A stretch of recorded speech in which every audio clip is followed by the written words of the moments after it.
Australian Grand Prix 1992, an absolute picture of a day here. It's one of the best summer days that you'd ever want to wish upon anybody.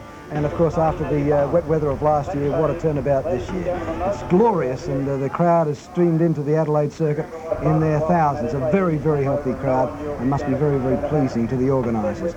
Let's take a look at those grid positions for tomorrow's Australian Formula One Grand Prix right now. Mansell, of course, has got the #1 spot, followed by Senna, Patrese, Berger, Schumacher, and Lacey filling the first 6 on the grid. And Andre de Cesaris, Bundle, Kermes, Hanneken, Alboreto, Herbert, and the field continues. But I tell you what, Jackie, that's a terrific effort by Ayrton Senna. He's in a car that many believe is way off the pace as far as a challenge to Williams is concerned. He's done real well, hasn't he? There's no question about it. I think that Ayrton Senna is still considered by many to be the finest driver in the world, and I think that McLaren have certainly lost the shine. They've lost this tremendous advantage they had. The Honda engine until this year has been really the big engine to have. Now Renault have taken that over, and it shows, but Senna still drives hard. All right, well, it might be hard to believe, but the Australian Grand Prix is not the only item of sporting interest this weekend, and here's Ian Maurice to prove it. Yeah, and I hope, Ian, that they get better weather next time, because that was a fairly unfortunate time for the launch of the season. Well, Jackie, we've seen some terrific cars so far this weekend. I mean, we're looking at a wonderful development with the Williams team, and also we're looking at Ayrton Senna's challenge. I'm just wondering, it's a theoretical question, I don't know whether we'll ever get to the bottom of it. If another driver other than Ayrton Senna was in the McLaren, just how competitive would it be? Well, I think Gerhard Berger's a pretty good driver. Yeah. He's one of the best, certainly 6 drivers in the world, and he's had a struggle to keep up. He's won a race, but he really hasn't been on the pace. Senna's brilliance, I think, has shown through, and I think also he's motivated and driven the team to be performing even a little better than they might have done otherwise. So I think Senna's a very important ingredient to the Ron Dennis McLaren-Honda combination. Without that, I think McLaren could easily be lost, and there's a very strong threat that Senna is going to leave McLaren at the end of this season. This could be his last race, this Grand Prix of Australia, for the McLaren team. He might take a sabbatical, or he may stay on, but his talent is certainly unquestioned. Yes, he is a brilliant man. Okay, time now to show you that it's not necessarily what you know about motor racing that counts this weekend, but who you know. Down on the grid right now are 30 amateurs who just happen to be the business clients of the giant mining company Santos, and that has qualified them to race in the Corporate Kart Challenge. Over to you, Jackie. Well, thank you very much indeed.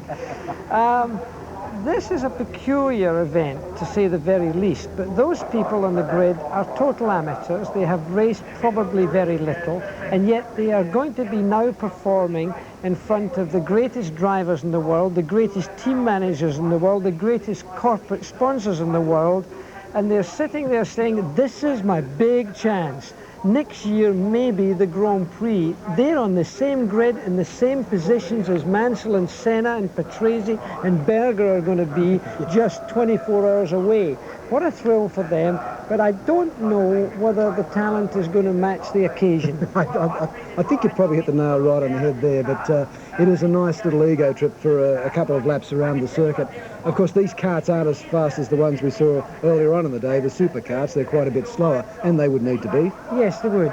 Clearly, you know that, since you know all of those drivers intimately, and you're going to clearly tell us all about that shortly. But the fact that they're out there, I think, is a very nice addition. And Grand Prix racing events are not all serious and very heavy. The whole idea is to have a little bit of fun, and this is an exact example of that. But nevertheless, don't make any mistake. Those carts go fast enough for somebody to get hurt.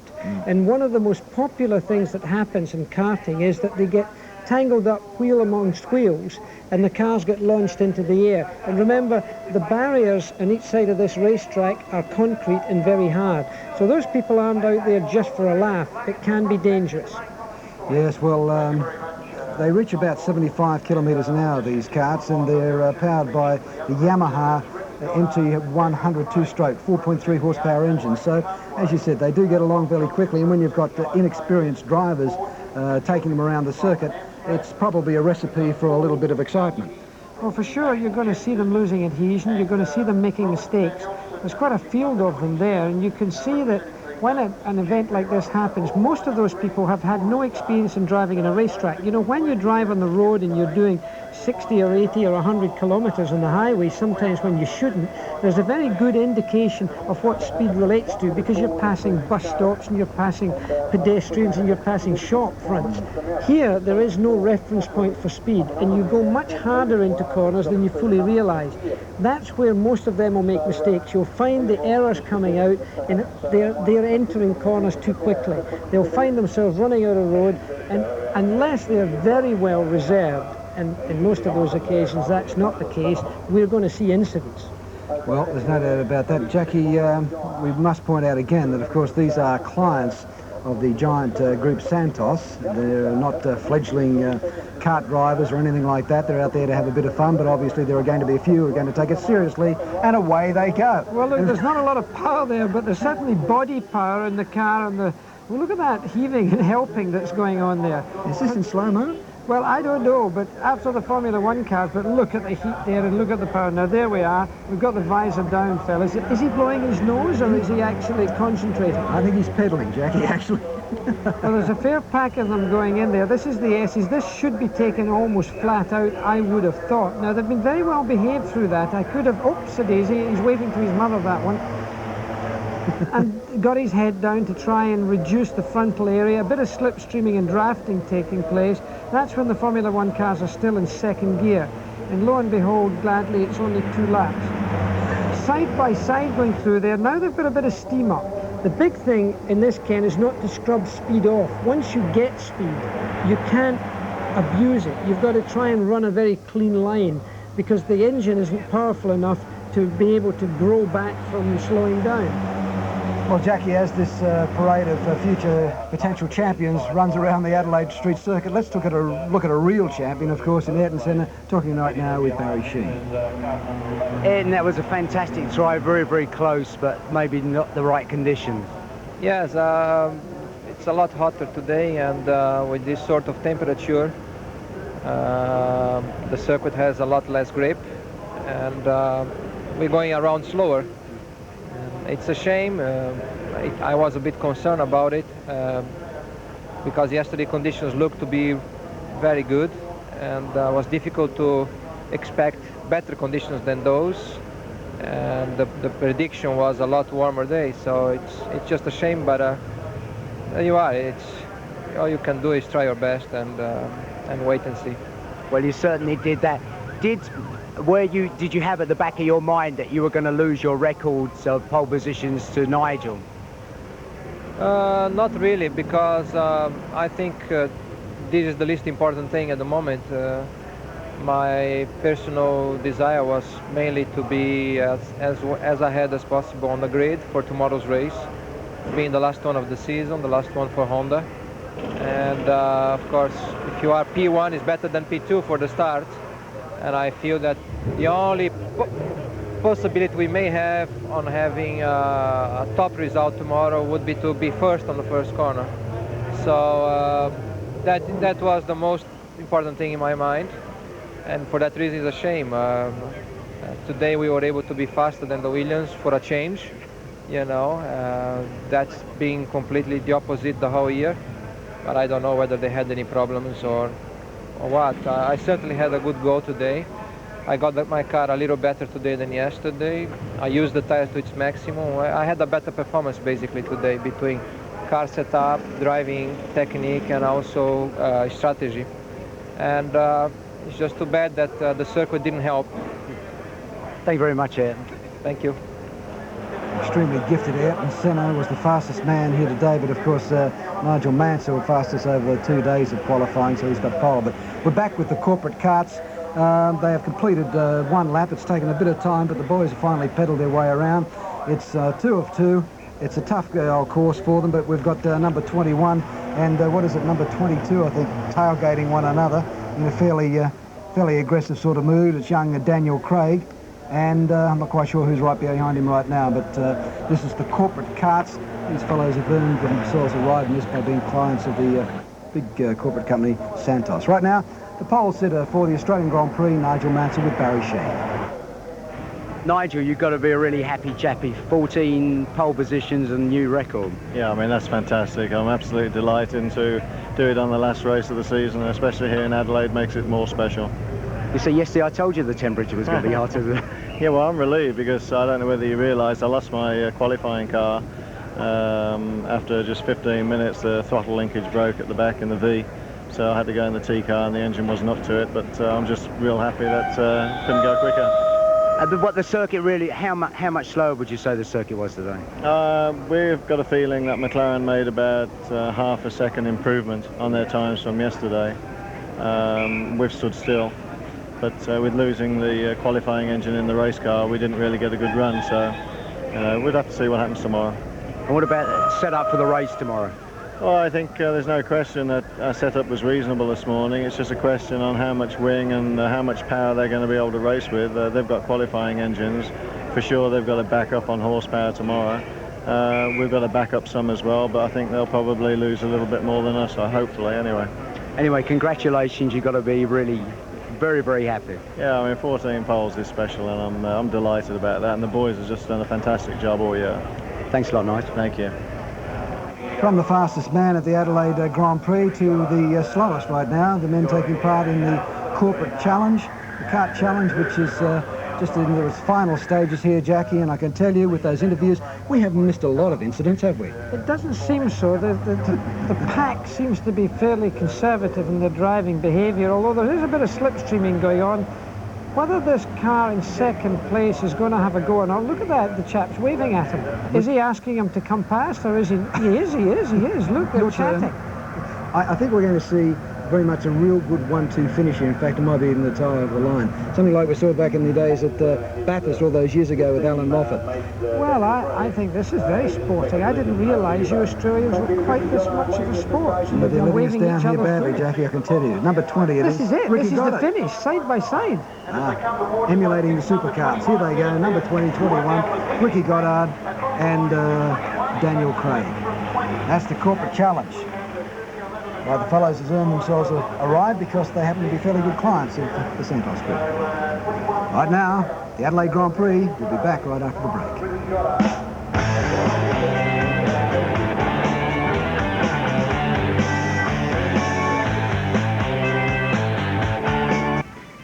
$5,000, that's enough to make a Scotsman's heart pick up a beat, or maybe stop altogether.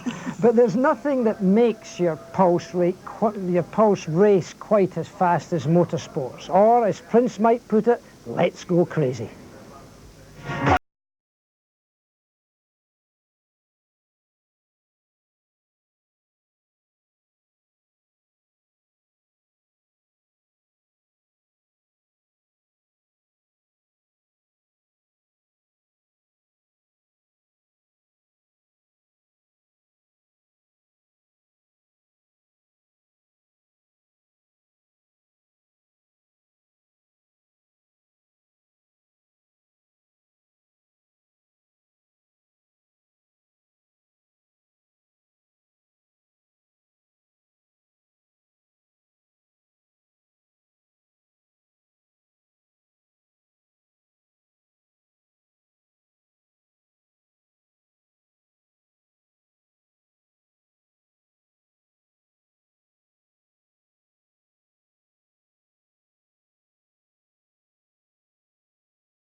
Oh dear.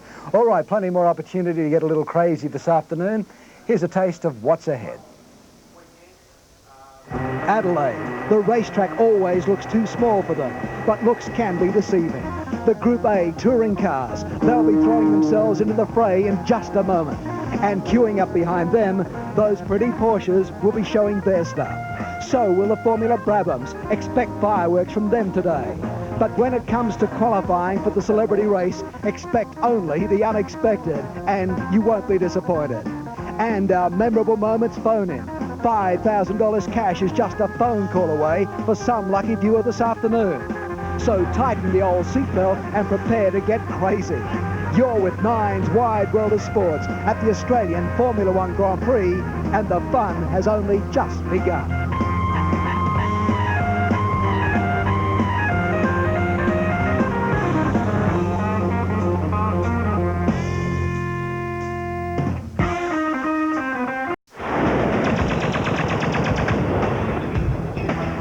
Next to strut their stuff here in Adelaide, the Group A touring cars. First though, for those who think the Group A car is just a showroom sedan plonked on a set of racing rubber, here's Alan Jones to set you straight.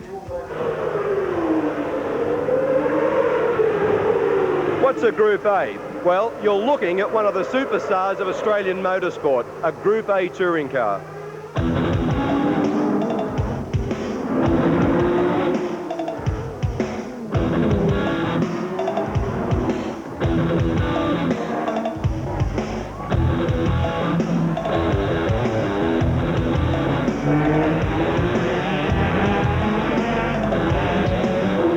This is the sort of machine that you'll find campaigning in the Australian Touring Car Championship or major endurance events like Sandown and Bathurst.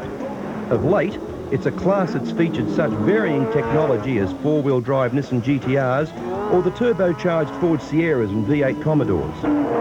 Even in racing regalia, the Group A bears very obvious similarities with the vehicle you might drive out of the showroom.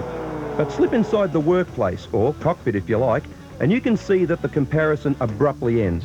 No creature comforts here. All the upholstery and accessories have been removed to make way for the bare essentials of a high-performance racing machine. As for performance, needless to say, your family hack wouldn't be in the same ballpark. A Group A V8 Falcon, for instance, punches out about 500 brake horsepower.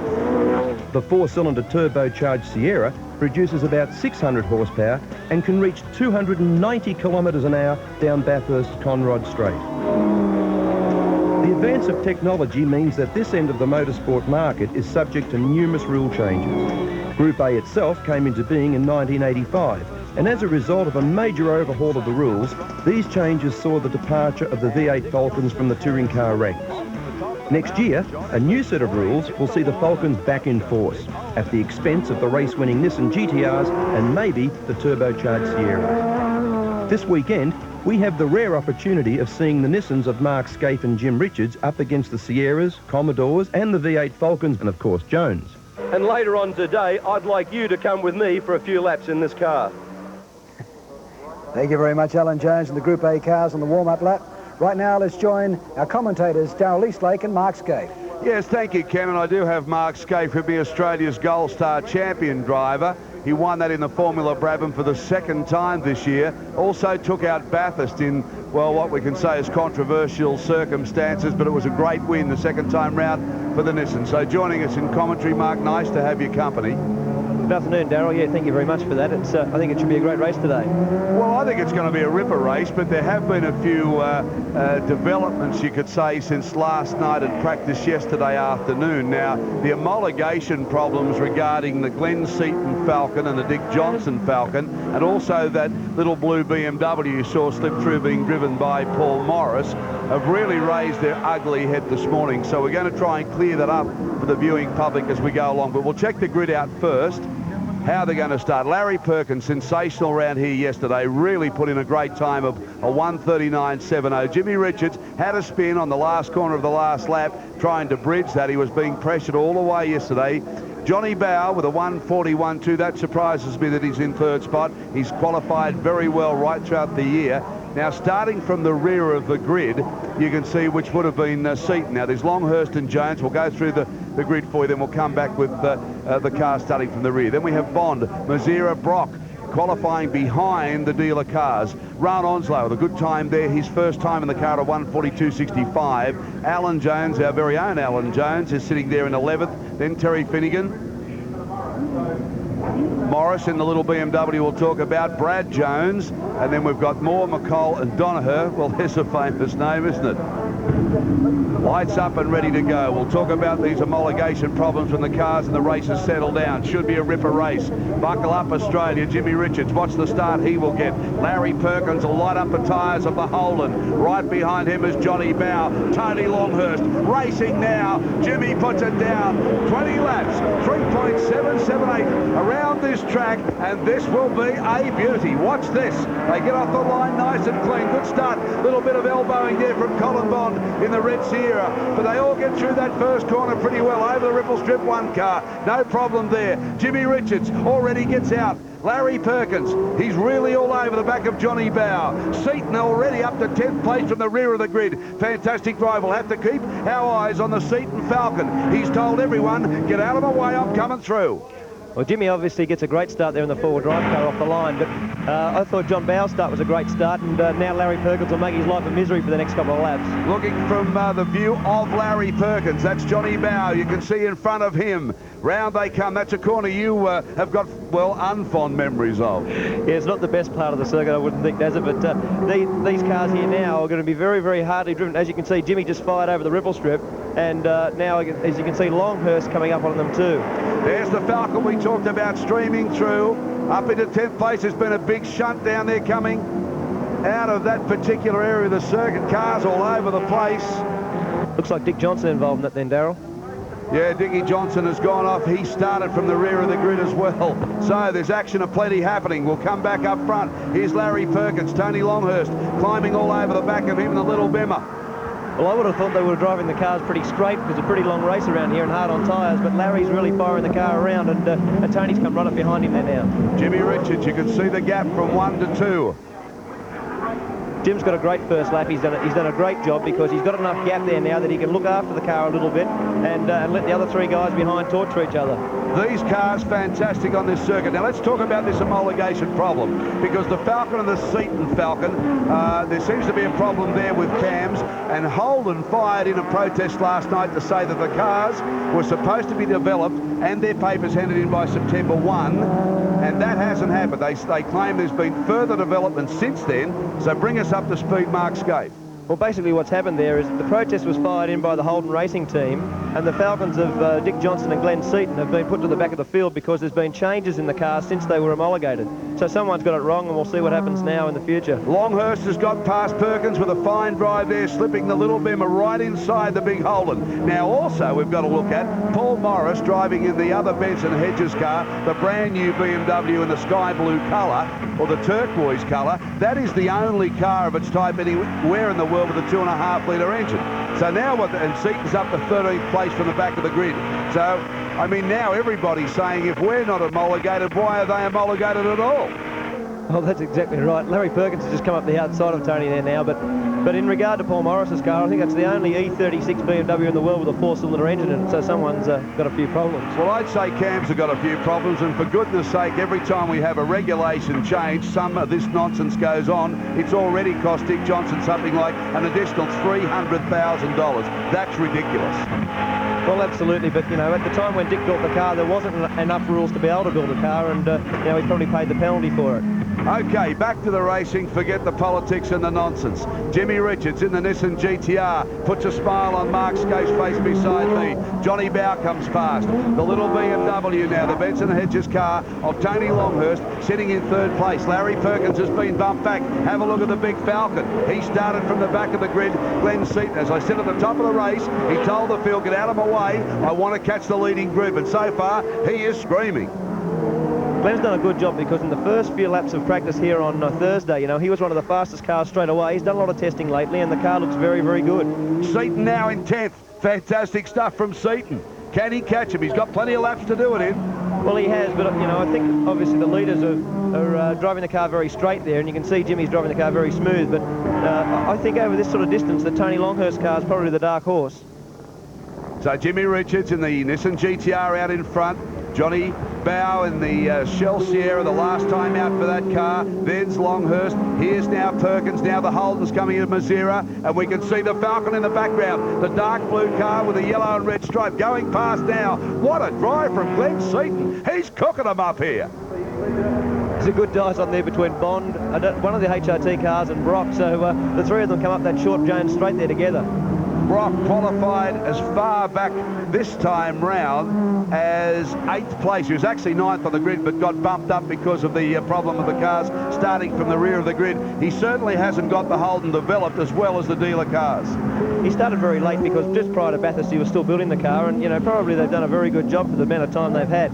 At Calder the other day, we were out there, and his car was as quick as Glenn Seaton. So, at the sort of tracks like that, I think that they still go pretty good. What about you? Looking forward to driving a big Holden next year?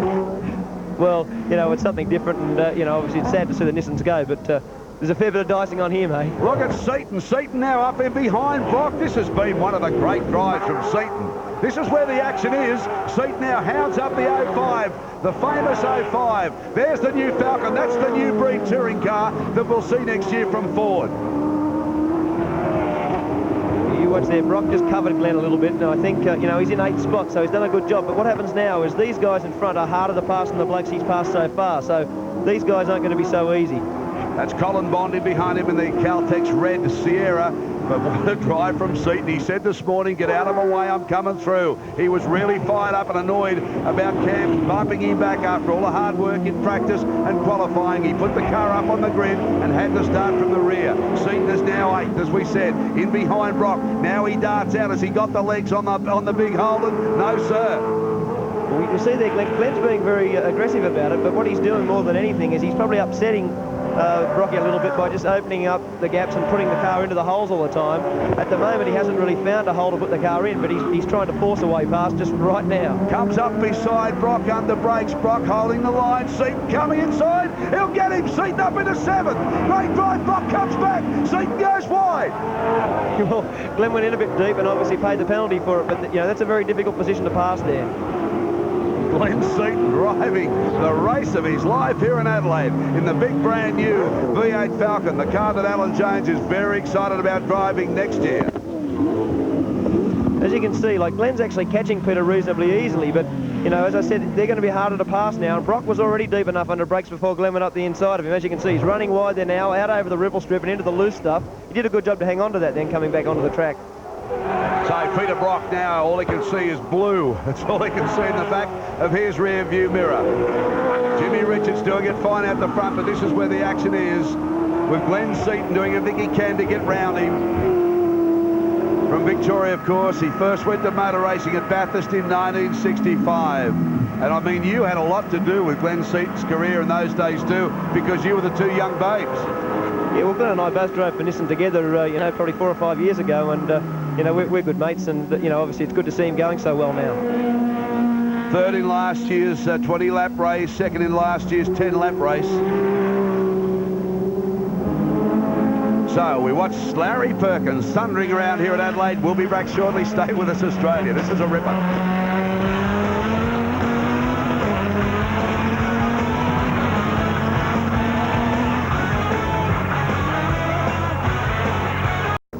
Nice to have your company all around Australia, enjoying the big Group A's here at the International Raceway, the Grand Prix track here in Adelaide. Jimmy Richards in the Nissan GTR doing a fantastic job. Glenn Seaton off. The Falcon's gone into the wall. Oh, what a shame. What a drive from Seaton. He started from the rear of the grid and got up to 8th place. That's really bad luck for Glenn, because the car has come up through the field fantastically. He's driven the car great, and it's had a big understeer there, and obviously looked like, maybe had a brake problem or a throttle jam or something, because the car went straight in. Didn't look like turning. Oh, rotten luck for Seaton, as you see Jimmy Richards going past him. Seaton got out of the car. The development, the work, the testing that's gone into that car. He doesn't want to go to New Zealand next month for the Wellington 500 to redevelop his new 2 cars, and that happens now. Wow, that's the last thing he wanted. Yeah, as I said, that's bad luck. That's the game we're in, and obviously this circuit's not very forgiving in that respect either. Okay, let's have a look, because Larry Perkins now has got the wick turned up. He's gone past Tony Longhurst, and Longhurst has been all over the back of Johnny Bow right through this race. Look at Larry Perkins in the older model car, throwing it around, lifting wheels up, but that's the reason why the official car, the pace car out on the track, obviously Seaton's car's in a bad position. Yeah, Tony was really giving John Bow a bad time, and you can see the back of the car of Bowie's has got the bumper bar hanging off it, so they've had their season ongoing duel. And Larry, I think, has just nailed Longhurst because of a little mistake. This is Here's Glenn, going big on. understeer. It's, you know, as I said, something's really probably happened to the car there, because it hasn't even looked like changing direction, and it's hit the fence without an ounce of change of direction. Gee whiz, he hit hard, didn't he? Well, you'd probably find you're going a bit quicker there than you think, really, because it's a second gear corner, but it's, you know, you go up that little straight probably in fourth gear. Watch the body language here too, because he's most upset. He suddenly had a look at how bad it is. He said, oh, no, I just didn't need that. Bump back to the rear of the grid, and with a wonderful drive coming up into 8. Now this is going to bunch the field up, so this will make it interesting now. Everybody will be re-bunched up for the start. You're right about Longhurst and Bow. They've certainly had their moments through this season. They've had an ongoing duel, as I said before, and you know, a couple of times we've seen a bit of contact, but Bowie is probably one of the hardest guys to pass you'd ever find. Now, looking at the field as you see it, you know all the cars very, very well indeed. Nobody knows them any better. About tyre wear and the hot track, how do you see this at the moment now they're all back and bunched? It'll make a little bit of difference off the line here, because on a rolling start, when they get a green to have their rolling start, our car, the Nissan, won't have the sort of acceleration or advantage we had off a standing start. So I would think that Bowie's car, if he gets a good run, will be pretty hard to beat to the first corner. And then, you know, as the race goes on, the two most consistent cars in the field now will be the Nissan and the BMW, because of the brakes and the tyre wear. Larry Perkins has certainly really had a big time with the Holden this year, particularly getting the Bob James sponsorship. Obviously gave him more budget to develop the car, but gee, he's a great competitor, isn't he, Larry? He is, you know, Larry's a very, very good engineer, and he's driving the car as well as anybody else around at the moment. And, you know, you take your hat off to him, because the little bit more budget that he's got at the moment is you know, you're showing the results. And it's the old model car, it's the VL car, so I hope he doesn't get a new one. Okay, of course, Mark Scaife will be in a general product next year in a Holden, the Nissan GTR having its last race, and I believe one of the cars will be held in a museum, but you're hoping that, well, I guess you're not hoping to see them go, but it looks like they could go over to Asia. Yeah, it looks like because the regulations over there will continue on in the same vein as we've got now for another year or so, it looks like the cars will be competitive over there still, so there's some people interested in buying them. Mark, it must be hard for you, because you really developed this motor car. This was your baby, wasn't it? Well, yeah, you know, we did most of the test driving, but, you know, our team has done such a good job with these cars. They're the best GTRs in the world, and, you know, the results have shown. See Thomas Bazira there in the dealer car. There's Peter Brock. Rowan Onslow. Gee, it's a good break for him, and it's great to see some of the younger talent like yourself and Rowan getting a chance. Well, it is, you know, and obviously you've seen, you know, Glenn come through the field so good. He and Tony Longhurst are also, you know, pretty competitive, and they've done a good job all season. Dick Johnson, by the way, in the Falcon, we really haven't had a chance to have a look at that car. You won't believe how low it is to the ground. Very, very low indeed. I had a look this morning. He's now up to 15th, and he, of course, started alongside Glenn Seaton in the other Falcon from the rear of the grid. So Dick's done a pretty good job. There it is now. This car very, very low to the ground. He's had all sorts of problems. He was led up the wrong path by cams, and I'm told $300,000 really just went out the window to bring the car back to the right specs. Well, this is his second car now. The first car wasn't eligible, and now this is his second car, and now they're complaining about that too. So, you know, I don't think DJ will be overly happy. You can see there's a bit of panel damage around the front of it. He was caught up in that first lap biff with a few slower cars, and that probably prevented him from coming through the field with Glenn. When he brought this car to Adelaide here on Thursday, the car had been to Lakeside, done exactly 11 laps in the hands of John Bow, and it was 2.5 days old. So they've done a remarkable job to get it ready and race ready and have it as competitive as it is at the moment. Well, the paint's pretty fresh, but it's not so fresh now with a few marks in the front of it. You're looking forward to your Formula Brabham drive here today too. I mean, a wonderful little car. You've got a brand new car. We might just take a moment to talk about that while we're waiting for this race to restart. Shouldn't be long now, the car's off the track. But I know you're pretty excited about the new one you've got. Yeah, it's a new little Lola, and you know, it's still under the Winfield banner with their touring car, and you know, it went very well for its first meeting. This is the first race meeting here, so we'll see what happens. Mark, you've just come back from overseas. You've had 2 runs in Formula 3000 over there. The result of those? Well, we probably didn't go as well as we would have liked, Darryl, but you know, it was one of those things that if we didn't do it, we had a bit of a toe in the water exercise, and if we didn't do it, you never know. And you know, we'd like to go back next year and do some more racing, but now we know what it takes, and we'd like to go and attack it properly. And to do that, you need something like a budget of around $2 million Australian dollars. Yeah, it's a bit of a drink, isn't it? Amazing money, isn't it? Amazing money. Well, 10 of 20 gone. Pace car should be off shortly. The seat car has been cleared. Look out for Dickie Johnson. The panel damage in the front happened early in the race. Larry Perkins will really fire up the Holden.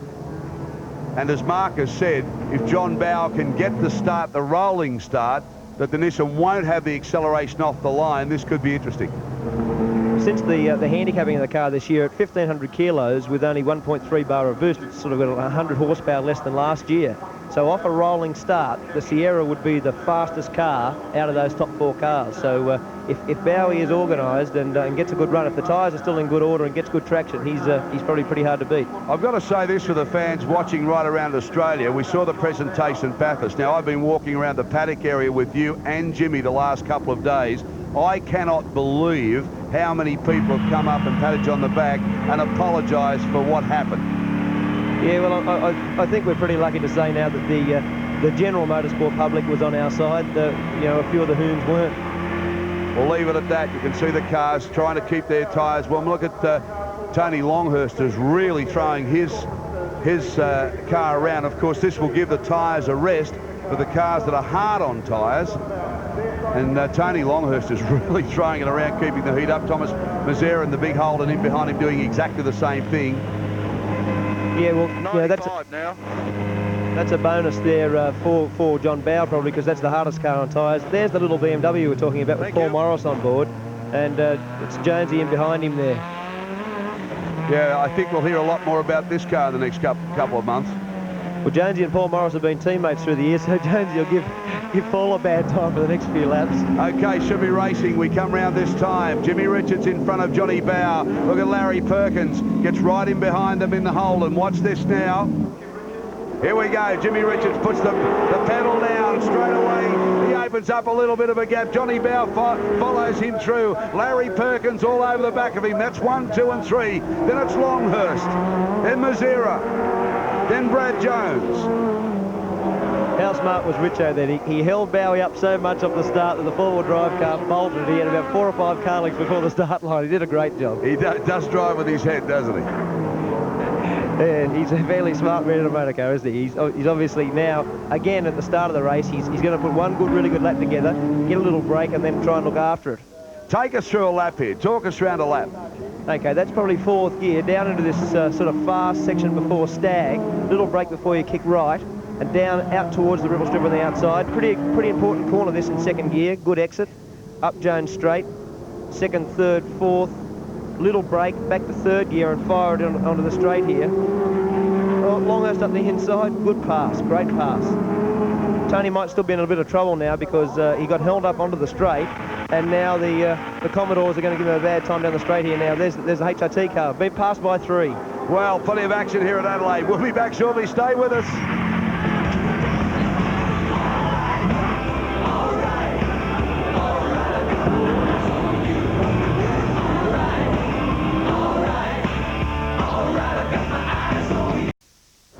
Welcome back to the Group A's here at Adelaide. Lap 12 of 20. It's Richards, Bowe, Perkins, Longhurst, Brock and Mazzera. They're the top runners for you at this particular stage. And look at Johnny Bowe all over the back of Jimmy Richards. Takes a different line and tries to get a run through the corner. Comes right up behind Richards. Richards knows he's there though. He puts the power down again. Great dice going on here. Yeah, well, Jim just, down the straight, obviously, the Sierra is very, very quick, and Jim blocked him under brakes, but coming out of the slow corner, the car's got such great traction that Richo was sort of able to get away a couple of car lengths. Here's Bowe again. All over him, Bowe looking, tries to come up and get that run up the inside. He tries now to get the acceleration down. Look at the Nissan GTR, though, the power goes down. See you later, I need a buffer. And he's got it. Now Johnny Bowe comes back under full power as they get to the end of the straight. I'm surprised that Bowie's being able to stay behind so close, because in these conditions it's very hot and the car must be battling for temperature. Larry Perkins coming up into third place. There's Tony Longhurst in behind him. They're the top four for you. There's nothing much in this so far. Okay, now just before we went to the break, we saw a passing move by the two dealer Holden cars of Brad Jones and Thomas Mazira. Here it is now. Watch this. The two big Holdens side by side. Down the straight they go. They've gone past Perkins and also Longhurst. And this is the shot from Perkins's car. Coming into the braking area now. And that was a big mistake. They both go off. Well, what really happened there was we're going to have a hit here now. The general will be all happy about that. A bit more panel damage. Talk about an elbow. A bit of push and shove from the two youngsters. This is a bit of teammate stuff, a bit of Setter and Frost. But what really happened there was Thomas tried to outbrake Brad, and then the pair of them were speared off in the braking area. So here we go, back up the front again. Larry Perkins just shadowing these two, waiting for a mistake. Jimmy Richards doesn't make many, and so does Johnny Bow doesn't. Have a look at this. This is Alan Jones. AJ gets down and deep in the braking area and throws it around. Now, I've got to say, he hasn't driven a Sierra for 2 years, and it really has trouble coming to grips with the car on this circuit today. He said, like, trying to get the thing right and set up in the small amount of time he's had running from the commentary box back has been a big ask. Well, obviously it is, and what happens also too, Darryl, is that the amount of guys... Bob Tweedy, that's another one of Seaton's cars that he bought, and he comes around, has a lose, points it into the wall, and smacko. He pulled it up pretty well, actually. What really happened there with Jonesy is because the amount of development that Glenn's team's put into the Falcon over the last 3 or 4 months, obviously the car's getting better, the Sierra's locking back brakes badly just then, and Jonesy paid the penalty. Well, of course, the Sierra hasn't had any development because of the Falcon. You're exactly right. So, AJ, it's been a big effort for him. Now, Longhurst now comes up beside Larry Perkins. He's all over the back bumper bar of Larry Perkins, and he can be tough to get past. Big Larry. Well, he's the other bloke probably about as hard as Bowie to get past. So, between the two of them, I'm glad I'm not in that BM. You see the Holden legs now as they start to stretch out, looking back at Tony Longhurst. This is the shot from Perkins' car out the rear view window. You watch the Commodore get away down the chute, but again, as soon as you get to the braking area, the little BM is fantastic under brakes, and probably, he'll gain 50 yards now. So Perkins closes right up under brakes again. I'm sorry, Longhurst up on Perkins under brakes. Perkins now moving his way through the smaller traffic. Longhurst gets through too, so this is good stuff. Again, they'll have a go. There's traffic up in front. That's going to really help Longhurst, if anybody. Yeah, well, this guy here is probably going to affect Larry a little bit, but if he gets out of the way on the exit, it won't be too bad. No, he'll be all right. Yeah, he's done a good job, and Larry wasn't affected by it, and Tony probably won't get any gain out of that either. Down the main straight with Larry Perkins in the big hole, and through he comes. Watch the wheels bump here, lifts them up every time Larry throws the car through here. Gets it totally sideways, the car just drifting through. Here's your leaders, 1, 2, 3 and 4. There's still nothing in this. You still can't afford to make a mistake. Now, what about tyre wear? Well, as I said, the BMW, as you can see, is really terrorising Larry around the twisty parts, and the car is the most consistent car probably out there now on tyres. But all the cars, the top 4 cars, are all doing 42 still, mid-42, so there's nothing in the first 4. It's just a little gap they've got now, and they're all sort of trying to keep that Larry sideways there on the exit. So 4 laps remaining. Larry Perkins and the Holden Commodore started from pole. Didn't get the best of starts. Jimmy Richards really put the power down with Johnny Bow, but Perkins now nibbling away. But look at Longhurst. He's like a little snapping dog at your heels all day. He'll just snap away. Get in close enough to get that pull down the straight, then he'll dart out under brakes. There it is, 1, 2 and 3, 4. Gee whiz, there's nothing much in this. I really thought that the first 2 cars of Richards and Johnny Bow would have got a little bit more distance on these other 2. Well, probably they would have, but I think that the pace of the race has been settled down by Richo, and that John Bow has really tried very, very hard to stay with Jim. Our car obviously is very, very consistent, and as you can see, so is Tony's. But because the 2 faster cars in between, Bow and Perkins, they're really restricting Tony from probably doing the speed that he could do. Comments from Mark Scaife, of course, drove with Jimmy Richards to take his second Bathurst out in the car. The Nissan GTR did all the development work on it, switching to Holdens next year, the Gibson Motorsport team. So it's going to be interesting. I mean, here's Perkins driving the older model Holden. Watching through here, unbelievable. Lifts wheels all over the place. 17 out of 20 down. It's still Jimmy Richards. Johnny Bow in second place. Perkins now has a bit of traffic to contend with. He'll get through there. Tony Longhurst lost some ground on that lap. He's dropped back a little bit, and the traffic probably didn't help his cause. He goes onto the brakes now and gets in behind Perkins again. Jim's driving the car very smooth, and you know, at this part of the race, as I said before, our car is very, very consistent tyre-wise. The Yokohama tyres, we're using an E compound around here, which is a little bit harder than what Longhurst is using. And you know, over the course of 20 laps, the car stays very, very good in regard to tyre wear. So Longhurst up behind Perkins again. This has been the dice, no doubt about it. These two have been at each other right throughout the race. Perkins has been passed twice, came back, and of course the field then bunched up when we had that accident, when Glenn Seaton went off and they had to remove the car. So that bunched the field up again. But Jimmy Richards, very clever at the start, balked Johnny Bow to get that acceleration away and get those few metres lead. Yeah, I'll bet you that Richo was very glad the pace car pulled off before that corner coming onto the straight, because if he made him come right up to the line, Bow was, you know, a big chance of being able to out-drag him. But he pulled off early, and the little slow corner coming onto the straight suited our Nissan very, very well. Larry Perkins, I mean, what a man he's been in Australian motorsport. He drove, of course, in Formula One. He came back to Australia. He struggled to get himself going. As you said, he's been a great engineer, a great privateer for Holden cars. But, gee, he's reborn, isn't he? I mean, he really is fired up this time round. Yeah, he's going great. He's really easy guy to get on with, LP. Oh, he gets a bit touchy before a race, I'll tell you. Try and walk in the garage before a race. Oh, locks up a brake. Longhurst now, up beside him. Longhurst not getting this. So Longhurst back in front now. Perkins puts the hammer down, and the big Holden closes back up on him again. And Tony Longhurst, beautiful stuff there. Perkins locked up his brakes, and Longhurst was through. A little bit of blue smoke coming out of the back of Larry's car there now. I'm not sure whether that's slowing it up or not. I don't really know where it's coming from, but a few times now you can see the wisp of blue smoke behind it, and he's fallen off Tony pretty quickly. So, you know, I'm sure there's a little problem with it. May have a problem. Larry Perkins. Yes, there's the smoke that Mark has been talking about, that haze of smoke that comes out, so we'll keep our eye on that. Still Jimmy Richards in front from Johnny Bow. Watch the attitude of the Holden through when you get into the chicane parts of the circuit. Fantastic, just lifts wheels, throws it from one side to the other.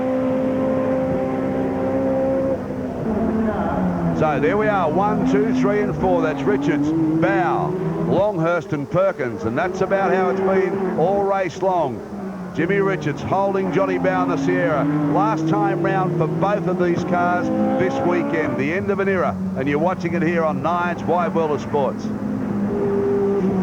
John Bow would have been absolutely praising for that pace car to come out. When he saw Glenn go off and the pace car come out, he would have thought, well, that's going to be 3 or 4 laps of not harassing the tyres. And, you know, I think really consistency-wise there now, you can see Tony coming up on them, but, you know, Bowie's been a little bit lucky with that. Okay, lap 19. What can Johnny Bow now do to get past your man, Jimmy Richards? Not too much, I wouldn't think. He'll try everything he can, though, but Jimmy Richards too clever. I mean, he'll just hold him off. He's got enough distance, hasn't he, now? He'd have to make a big mistake. Well, he would, you know, and you don't see Richard make too many mistakes, so, you know, he'll be very hard to beat. And even if Bowie did get really close to him, you've still got to get round, and the back of that Nissan can be pretty wide at times. Tough race here, 20 laps around here in this heat. Well, it's very tough, not only on the engines, but, you know, this is always hard on brakes and especially hard on tyres in this sort of temperature. So, you know, the cars really are working very, very hard, and it's good to see four different makes of car as the first 4 cars. You know, it really shows that it's very competitive. No doubt about that, and Jimmy Richards really getting a break there. He put 2 of the slower cars straight in behind him, and Johnny Bow got a great advantage there. Look at Longhurst, though. Longhurst, he gets in behind him now, plugging up for second place. Tony Longhurst in behind Johnny Bow, pops out from the slipstream, comes down the centre. He really got the break out of that traffic, but Johnny Bow should get the line as they come through. Longhurst right up behind him now. See if he gets the run out of the corner. No.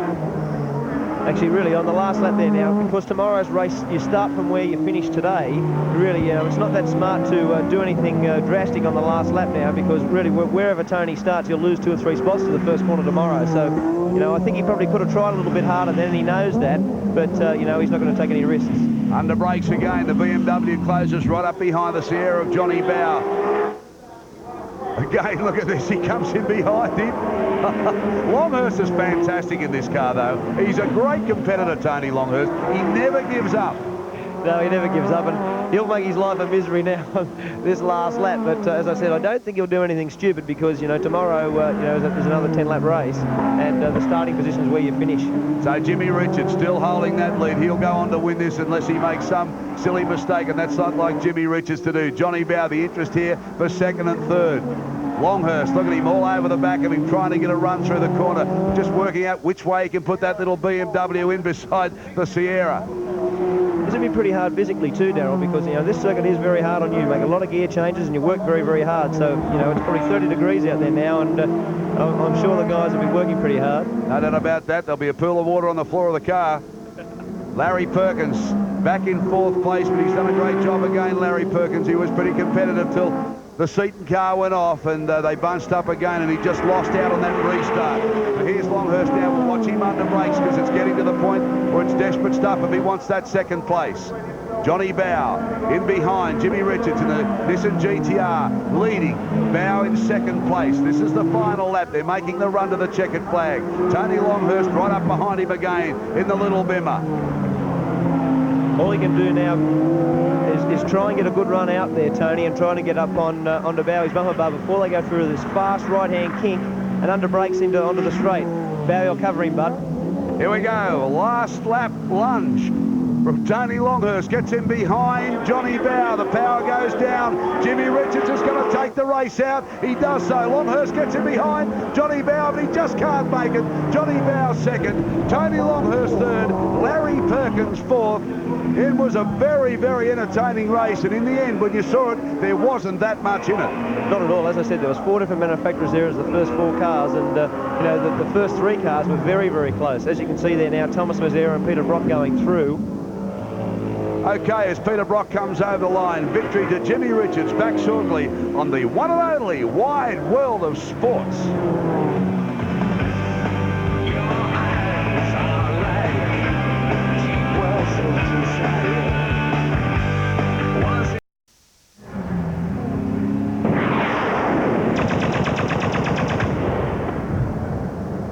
Welcome back to the Australian Grand Prix for 1992. A fabulous scene here. We've just seen the Group A race, which was in fact won by Jim Richards, then John Bow and Tony Longhurst. But it was a terrific race, and that's the scene in Pit Alley on what is an absolutely beautiful day. We're looking forward to a wonderful weekend of racing. There's the Group A results there on your screen. Peter Brock finished in 6th spot, and of course Larry Perkins in 4th, and 5th was Tony Mazzera. But bad luck there for the V8 Fords, because they looked as if they were going to put in a very, very good race. But unfortunately, found the corner and it's been badly dented.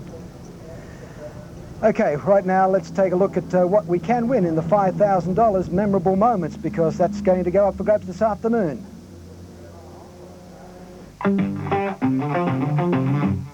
It was 1986, year 2 of the Adelaide Grand Prix. Britain's Nigel Mansell was not only leading the race, but had his first World Championship in sight when the unthinkable happened.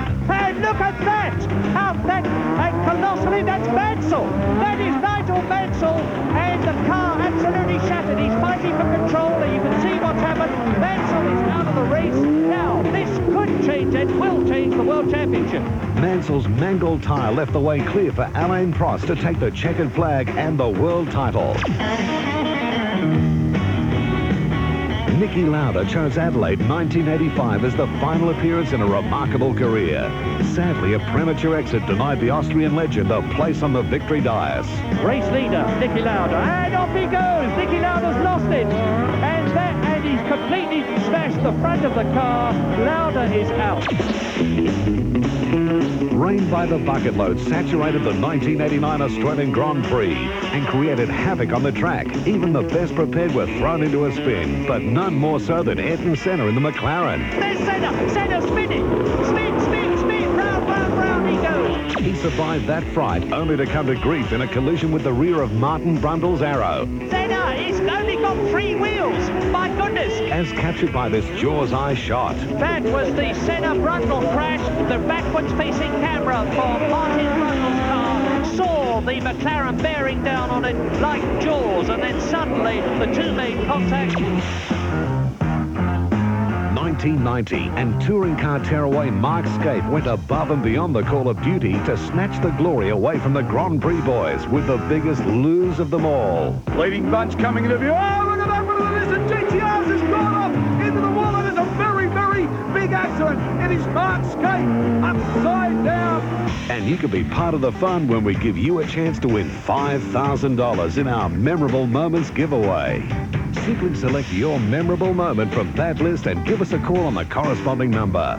Ring 0055 60251 for Mansell's Blowout, 60252 for Lauder's Last Race, 253 for Senna's Spin, 254 for Senna's Crash, and 255 for Mark Scape's Bingle. There's $5,000 to be won by one lucky viewer this afternoon. So get on the phone straight away. $5,000, as the man said, to be won. And I think for me the most memorable moment was the spin, spin, spin by Ayrton Senna. But don't let me persuade you. Don't go away. Coming up, the Celebrity Challenge qualifiers.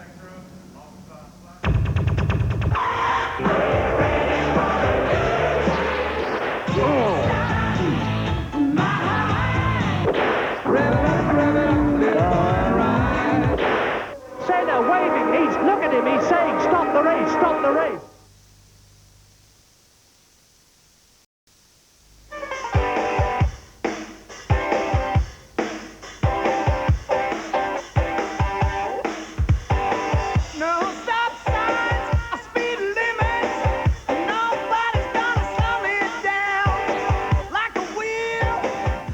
It's Nigel, but it was Gerhard Berger who's in a bit of trouble with the local constabulary the other day, though. He was indeed, and Senna had one in England the other day too, so the boys are getting a little bit of exposure in an unkind fashion. You're right about that. Well, back in 1985, when Australia welcomed its first ever Formula One Grand Prix, it also farewelled one of the sport's great names, 3 times world champion Niki Lauda. He had his last race here in Adelaide that year, but he keeps on coming back anyway these days as an advisor to the Ferrari team. Niki, you're back in Australia. It was where you ran your final Grand Prix ever. Are you here for Lauda here, or are you here for Ferrari? I would say for both, because I arrived on Monday here. I went to the Melbourne Cup to have a look at the horses, because Lauda is also flying to Melbourne now as it is to Sydney. Then I went to Sydney yesterday, and I'm here for the weekend to do my Ferrari obligation. Niki, you went to the horse race. Another horse that you're involved with is the prancing horse, Ferrari. Now, we have to recognise that it's not been the most successful season for Ferrari. No, it was not at all, and from my point of view, it was quite clear for the beginning of the year, because I started working here as the whole management more or less changed in Ferrari by the beginning of the year. Unfortunately, the car was not competitive. As you know, you can't change things through a season in a quick way to make sure that you're suddenly up front. So we've done all the decisions this year to make sure that next year everything is different. We employed a new designer for Ferrari, John Barnard, who was originally involved in the McLaren success. He's working on a new car which will be ready for the beginning of the season.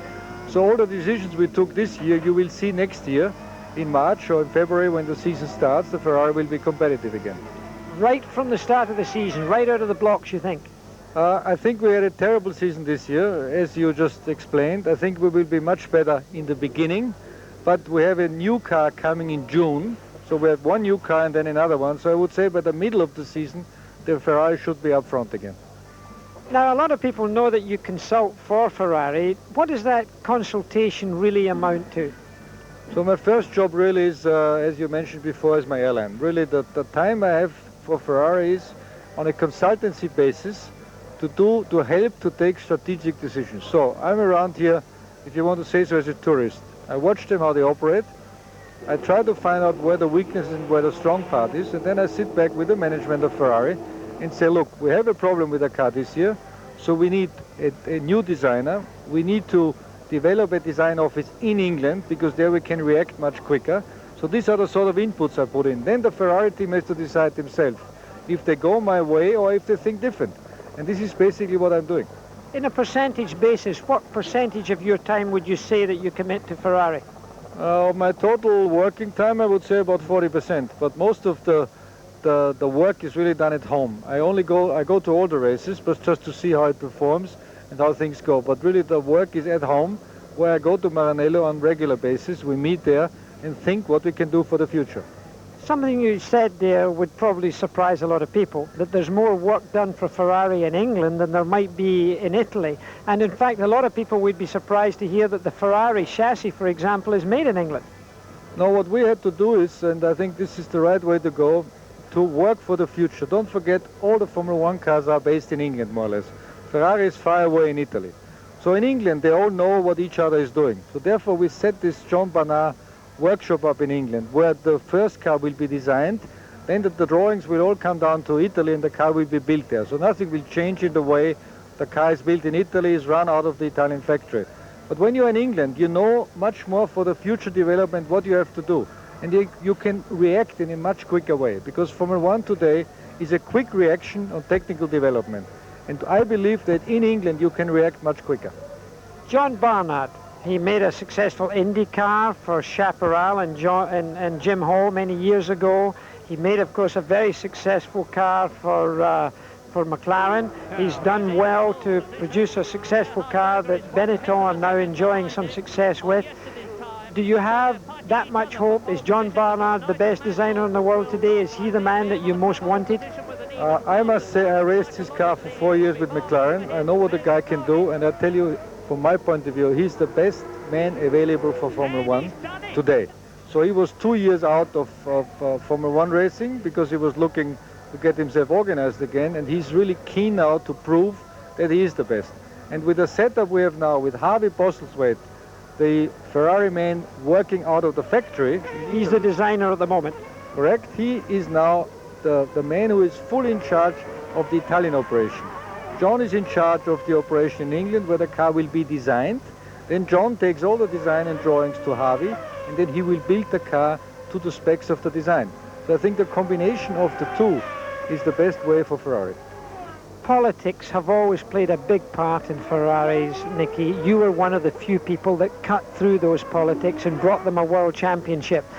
Fangio did the same, because another tough man, Niki Lauda, a very aggressive and tough man, managed to win a world championship as well.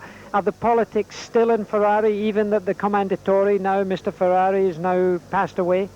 I would say there are more politics now than ever, because unfortunately, don't forget, the whole of Italy is hoping that this Ferrari car is going to win. So there it's not just a racing team like maybe in England. There's the whole country behind it. And as soon as things go wrong, the whole country jumps on it. From the press, from the television to the radio to the public. So really, when you have a tough time with Ferrari because the car doesn't work, you have politics like you don't believe. As soon as you have a little bit of success, the thing swings around in the other way. You have a full support of the whole country. So unfortunately, we are this year in the position where we get all the shit and all the problems. But as soon as Ferrari will work, you will get the opposite. There are probably going to be more Ferrari flags round this track than any other kind of flag waving. It's a tremendous following. Do you feel that even now within the team? Yes, because even Ferrari is not successful. It's unbelievable what the old man made out of this car, because I think it was his own charisma who made that car live on forever. Even if it's not successful, the people support it, which is unbelievable. So therefore I hope that next year, right in the beginning, we'll be in a much better position to keep them all happy. Well, Forza Ferrari and Forza Lauda. Thank you. Niki Lauda showing that he still has a big heart because he's got to deal with all the politics of Ferrari, but I'm wondering whether John Barnard is going to make a very big change to that team. He's considered to be the best designer in the world. He's certainly the most expensive. He uses resources in a very expensive fashion. He's got a very elaborate place that he's building specially for this job.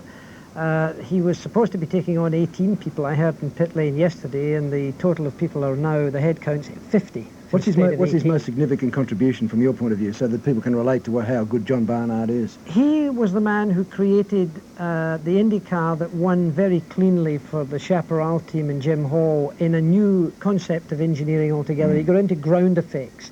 High technology, he's a thinker, and he brings new concepts on. Every time he builds a car, everybody waits to see what John Barnard brings with him. He jumps over fences rather than crawls under them, and he usually builds totally new engineering. And as long as he gets his own way at Ferrari, he may be a success. He has an amazing ability, however, to have difficulty working with management. And every team he's been with, there has been definite troubles. And that's the biggest problem. If John Barnard gets his own way and gets a budget that seems to be endless and bottomless, it works well. But he's left a lot of teams before he's got jobs finished. Recently, he was with Benetton when that happened. He was, of course, with McLaren, and he was with Ferrari. So he's going back to Ferrari now. Let's wait and see. This will be interesting. In a moment, qualifying for tomorrow's celebrity race. And who are they letting loose on the track this year? Let's find out. Eddinghausen is flying. I don't think they'll catch him. League hero and Clio's sexiest man, Andrew Eddinghausen, is behind the wheel of car 1. Car number 2 will have plenty of hometown support, driven by the Adelaide Crows, Andrew Jarman. In car 3, Olympic equestrian Jill Rolton has saddled up a different kind of horsepower. In car number 4, Iron Woman, Samantha O'Brien. Kieran Perkins hopes to leave the opposition in the wake of car 5. In car 6, John Farnham may call for some help from above.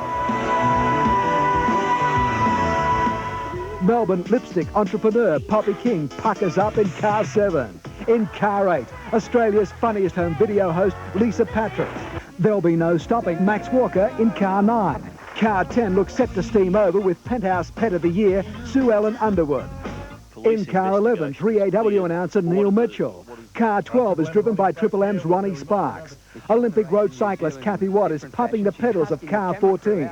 In car 15, Bobby Zagami of the Zagami Hotel Group. Car 17 is powered by Noiseworks lead singer John Stevens.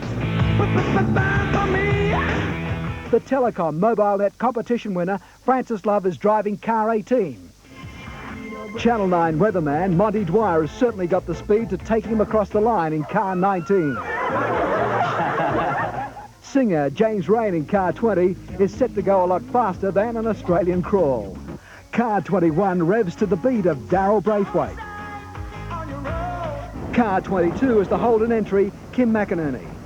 Car 23, Grand Prix Gold Card competition winner Philip Brown. Sylvania Waters, Nolene Donaher, looks set to scream around the track in car 24. And football legend Ron Barassi is determined to coach car 31 to the lead. Welcome back to Adelaide, and that's the scene here as they get ready for the first qualifying for the Celebrity Car Challenge. And it's a big field with a fair amount of ego wrapped up in those little Holden Novas. But I believe that some of the best performers have been John Stevens from Noiseworks.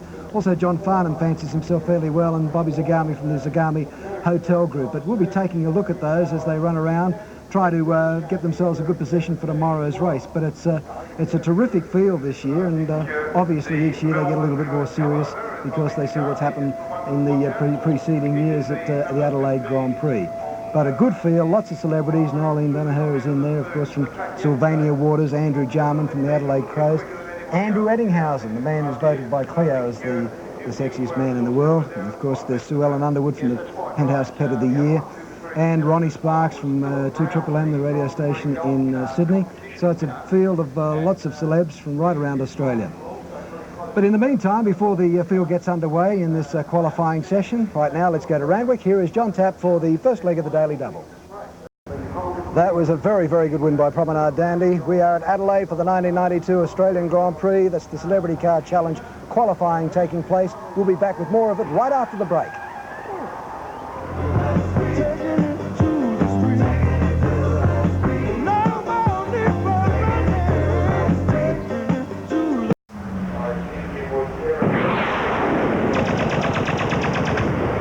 Welcome back to Adelaide for the Celebrity Qualifying, a 20-minute session. Joining me right now, the man who's been well known to racing fans in Australia for many, many years, more years than he would care to remember, John Harvey, who's had the unenviable task of training these people for the past week. How's your nerves, John? Yeah, I got to say I'm probably as nervous as any one of the celebrities at the moment watching this, but yes, you're right that the training program's been pretty intensive at Adelaide International all week.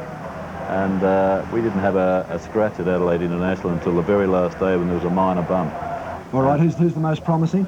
Well, Bob Zagami, the Melbourne hotelier, is looking pretty good. He was always good, but so is John Farnham, John Stevens, Andrew Ettenhausen. There's a number of them. Kieran Perkins.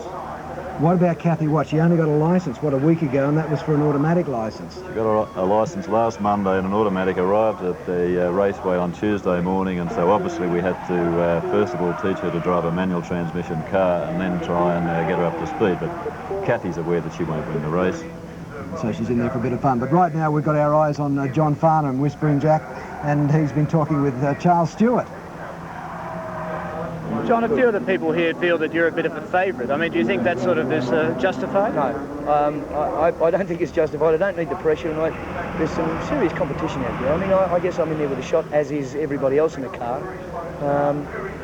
You know, if someone makes a stupid, dumb mistake, then they're going to get past, and I'm going to try not to do that and try and force someone else to do it. Now, you and your manager, Glenn Wheatley, of course, have had a little bit of experience, a bit of practice at this in the past. Do you think that that puts you at a slightly unfair advantage?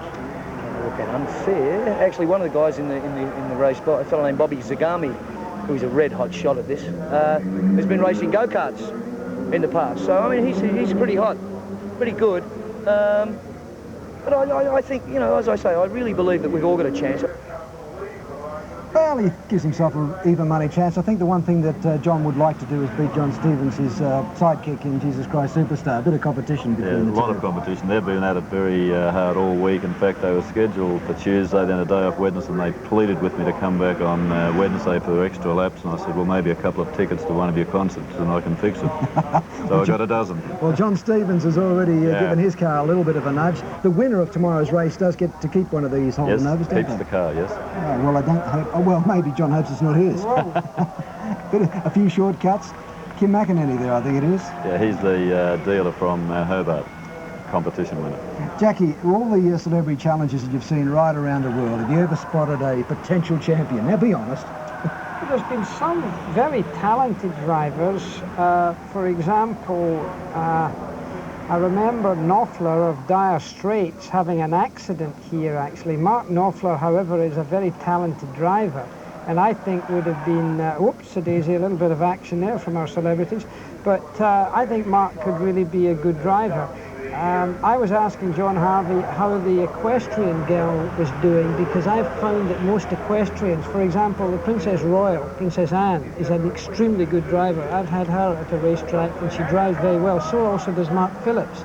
Anybody who rides a horse seems to have good hands to feel the steering wheel and feel the car. And so good balance, Jackie. Exactly, and I think it shows up. But I tell you, another guy who's very keen is of course, Greg Norman, who really enjoys his driving, great enthusiast of it. Well, this fellow also fancies himself, our weatherman from the Today Show, Monty Dwyer, and he's been a very, very keen pupil. But one man that we're very, very proud of course, Jackie, who did so well for us at the Olympics. Oh dear, another one, John Stevens. Boy, what's he doing? He's lost the plot. He's trying too hard. That's his problem. He's just trying too hard. Oh, Monty's got a nice straight line. But there's Kieran Perkins, the world's greatest 1,500-metre swimmer, and probably arguably the best swimmer in the world right now over any distance as far as his achievements are concerned. And Charles Stewart also spoke with him. Kieran, how have you found the experience in the last few days?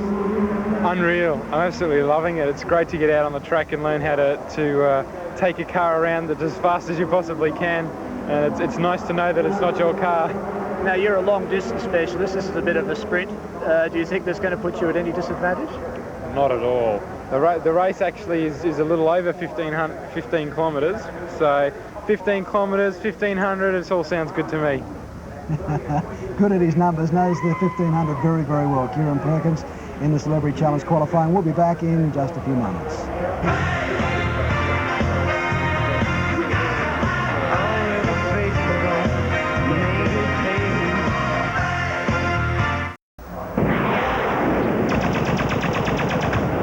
And the celebrity qualifying continues here in Adelaide, and out there somewhere is our own very talented Maxie Walker. We'll catch up with him a little later on. Right now we can see from Australia's Funniest Home Videos, Lisa Patrick, and Charles Stewart also spoke to that lady. Lisa, how have you been enjoying the experience of the last few days? It's very tiring, But the good thing is, it's totally exciting. It's wonderful. No, I'm glad I'm here, and I'm glad that they've asked me to participate. Now they tell me that you're fairly competitive out there. Is that the way you feel? I think we all are. I think we all are, and I feel competitive, and I'll definitely try my best. She is a terrific young lady, no doubt about that, Lisa Patrick, and she's out there giving her best shot, as they all are. Lisa, as you can see on screen, rate her potential there, John. Oh yeah, Lisa was one of the best of the ladies group, very good. She's just off the front group of the guys, but see, one of the problems is with the celebrities, you give them a week's instruction and training out at Adelaide International, they come out to an entirely new circuit. It's totally different, and it's really a big ask. They have one practice session for 20 minutes where they get maybe 7 or 8 laps in, then they're into this qualifying session, then into the race. It's really a big ask for those people. Tell me the horsepower underneath the bonnet. Oh, it's sufficient. The cars are making 165k down the main straightaway. Quite fast enough. It is, yeah. And of course, as we're all aware, we've got a very tight hairpin at the bottom now. They had a lot of training on that. We developed a hairpin from high speed at Adelaide International, but here's someone trying to get underneath under brakes. Monty's trying to have a go. That's a little nudge, maybe, no? Good on you, Darryl. Darryl Braithwaite, one of our best singers in the country, and Darryl, his thoughts on the Celebrity Challenge.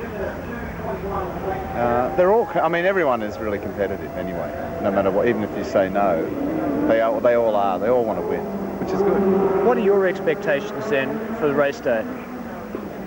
Who do I think will win? What are your expectations of yourself? I don't know, I reckon somewhere halfway through, about 10th or 11th. What about nerves? Are you feeling that at all? No, none at all. I've been through a court case recently, and I think that set me up for it all.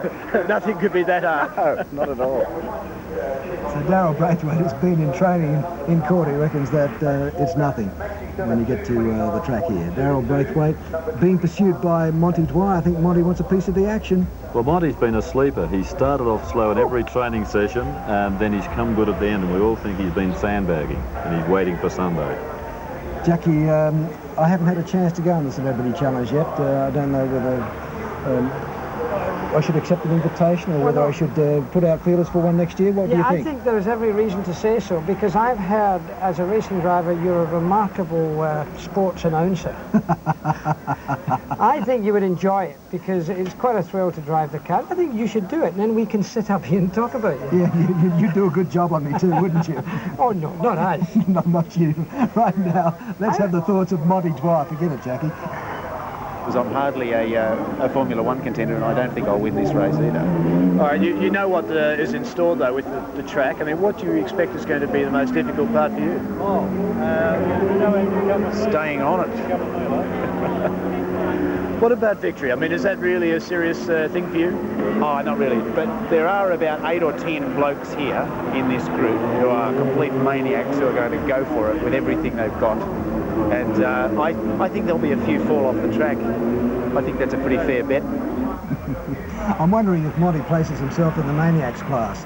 No, he hasn't showed a tendency for that. He's been very cool and very smooth. As I said, a little bit of a sleeper. I think he's got a plan in mind for Sunday. Well, I think he's got Darryl this time. Yeah, looks like it. Yeah, he's got him. Yeah, he's worked on him. He's thought about it. Now he's pulled it off, nice and clean. I think that court case has got the better Darryl. The nerves have cracked. I've personally been rather wanting to see more of Sue Ellen Underwood. The Penthouse Pet of the Year? Well, I think she could probably get quite a lot of good exposure here. Well said, Jackie. Great choice of words. Actually, Sue Ellen's done very well. I mean, 2 months ago I met her at Sandown in a little press thing we did, and she couldn't drive a manual car either. And so she really made a lot of progress at the training program. She's made a couple of mistakes here today, but she'll be okay. There's John Stevens, who has a partnership in a panel beating business. Now his thoughts on the race. Well, they say, the most important thing is to be smooth, be consistent. Yeah. Have you had to try and curb a few habits along the way? I've been learning. I mean, I've never done this before, so it's just been a whole new learning experience. And sort of, when you get the car to the maximum limit, which, you get it to, it's like that's as far as you can go, so you try and keep it there.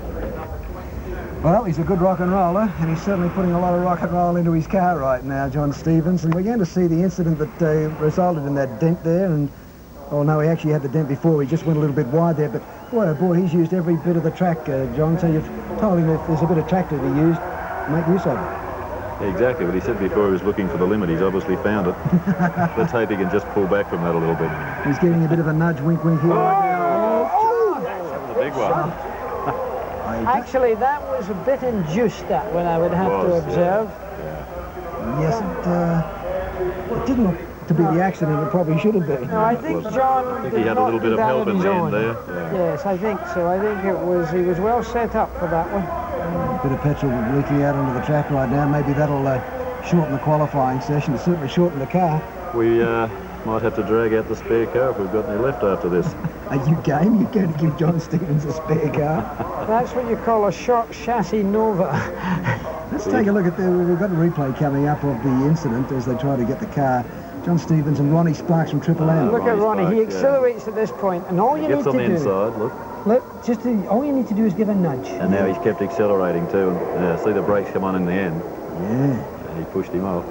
I'm wondering now, Ronnie Sparks, there's a bit of a make-up there. We're going to hit John Stevens' records from now to doomsday at Triple M. Here's another view. Whose fault? Can we lay the blame anybody? Well, certainly not for me to say. Oh, come on, John.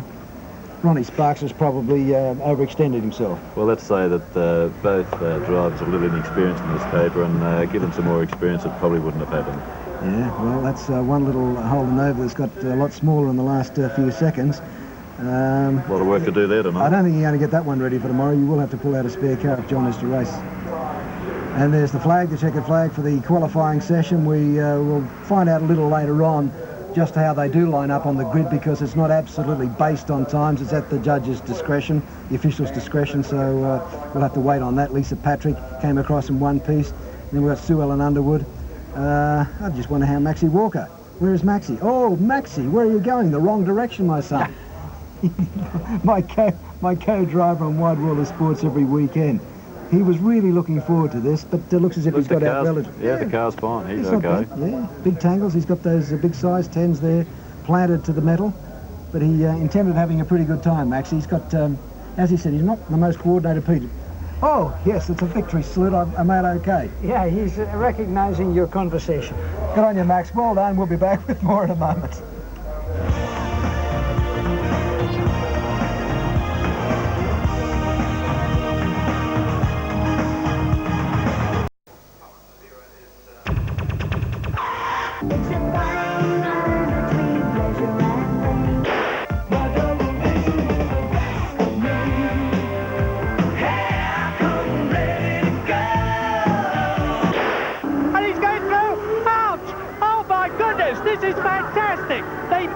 This is what we were fearing might happen during the race. Yeah, the drama of Formula One there with Murray Walker. And let's go through the top four in the Celebrity Challenge qualifying, which we've just witnessed. Kim McInerney at 2:21.52, then John Stevens, 2:21.87, Bobby Zagami, 2:22.13, Andrew Eddinghausen, fourth on the grid, 2:22.60, and a lot of those, obviously, the rest of the field, at the officials' discretion where they're placed on the grid tomorrow. Jackie? Yeah, well, here's something that I really enjoy. Every year here at the Grand Prix, local stunt pilot Chris Sparrow winds up the rubber band in his little pit special and puts on a show. Even the Formula One drivers, the mechanics, and this team stop to watch. This is heart-pounding stuff. And to show you just how much heart-pounding it is, Chris is hooked up to a new thing called a heart chart, the same one that we're going to be using for some of the Grand Prix drivers. Sit back and watch this, if you dare. Luke. Hey, I can't stay here any longer because I'm going to dive in a minute and I'll be preoccupied. So I'll catch you later. Diving in now. 1, 2, 3, 4, 5, 6, 7, 8.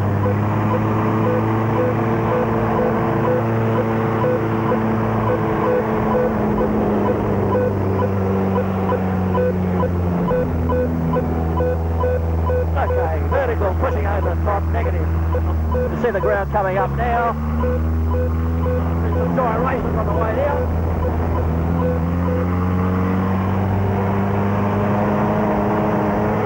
Rolling left, pulling up.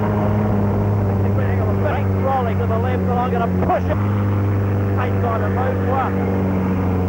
2, 3, 4, 7, 8.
Proving that he's a very relaxed man. I think the heartbeat goes up a lot more sitting right where we are right now. And now a tribute to a man most of you have probably heard of, Dr. Ferdinand Porsche. More than 30 years ago, his name is, for more than 30 years rather, it's been bearing his name, and we'll go back, we'll start all over again because we've got a bit of a problem there. Okay, more than 30 cars bearing his name are lining up right now for the 10-lap Porsche Challenge. But before we drop the flag, let's find out a little more about one of the most famous names in motorsports. To many ignorant people, the Porsche car is the modern-day yuppie Volkswagen, but this car is every inch a thoroughbred from its bumper to the spoiler. For the past 29 years, the 911 shape has varied little, perhaps some add-on bits to make the car sit a little lower and go a bit quicker. But there's not a racetrack in the world that this car hasn't left its mark. And in the right hands, on the right road, in the right conditions, with the right driver, this is sheer poetry in motion. In fact, you could say music to your ears.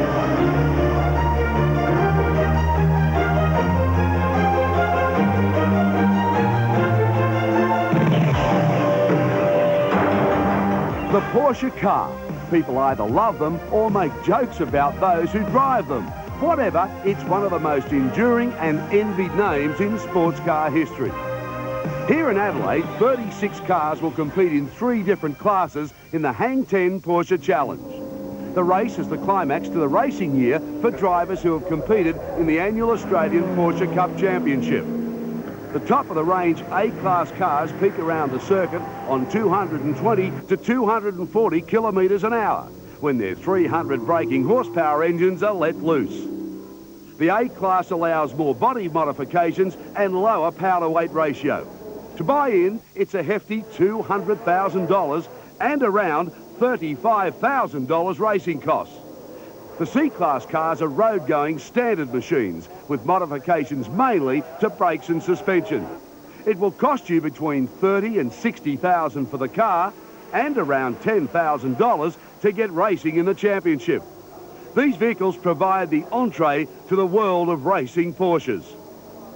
As for the B-Class car, you are looking at a few modifications and increased power, which pushes the investment up to $80,000 for the car and $20,000 in costs per racing season.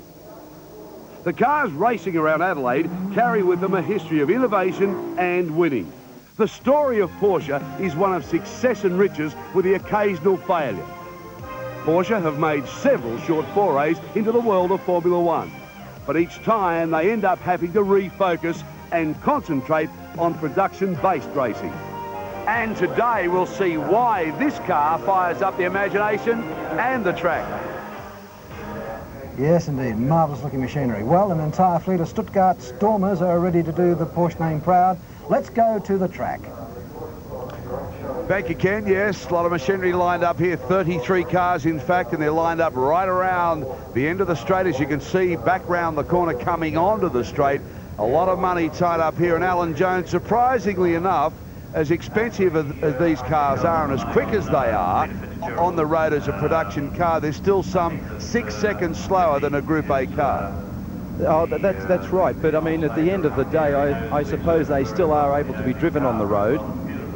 Most of them are turbocharged, which makes them quite difficult to drive around here because they're experiencing quite a bit of lag.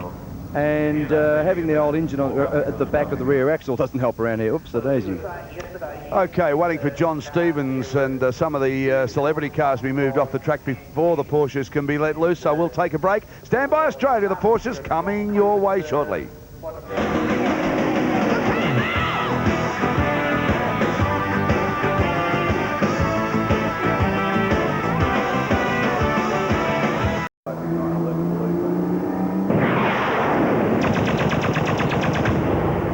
Welcome back to Adelaide, the Porsche Challenge. You can see the cars now on their warm-up lap, warming up the tyres, hitting up the engines, getting ready for a 10-lapper that should be pretty interesting.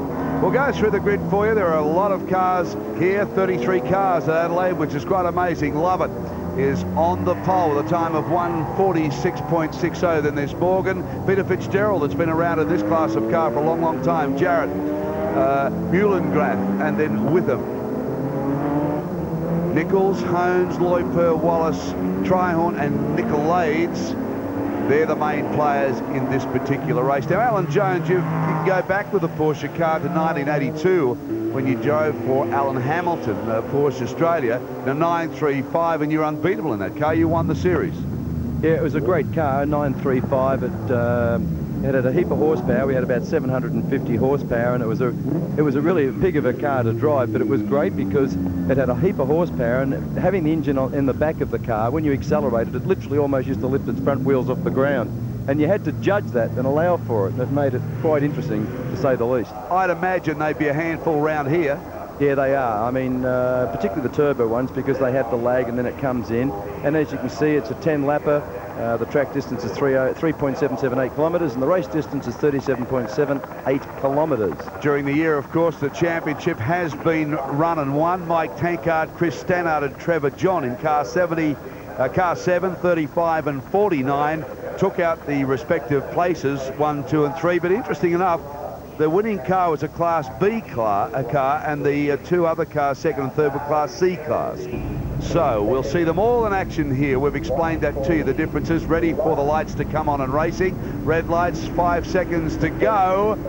Plenty of horsepower now as the Porsches rev up and come off the line.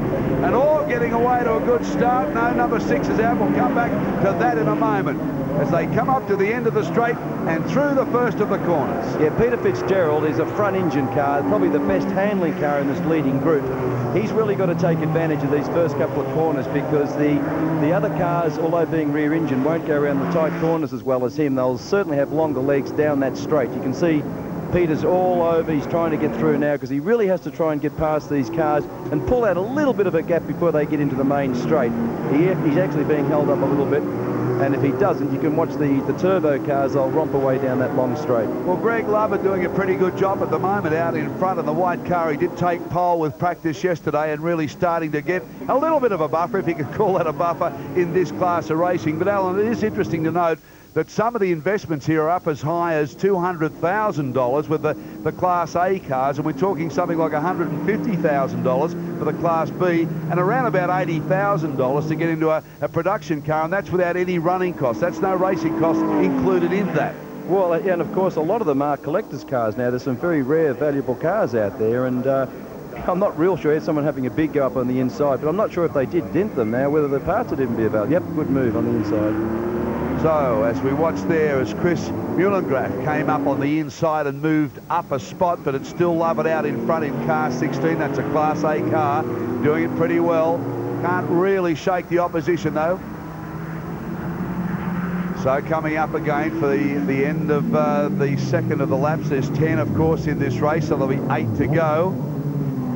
You can see the rear engine cars, they bog down and bang, away goes that horsepower. Okay, Australia, stand by because it's now time to take you to racing of another kind, the second leg of the Daily Double at Randwick, race 7. The Striking Force Handicap. Johnny Tapp, named after a very famous horse. Changes. And welcome back. Having a look now at Greg Lovett, way out in front, doing it pretty well as he's done off the pole position. We'll come back with the Porsche Cup shortly. Stay with us.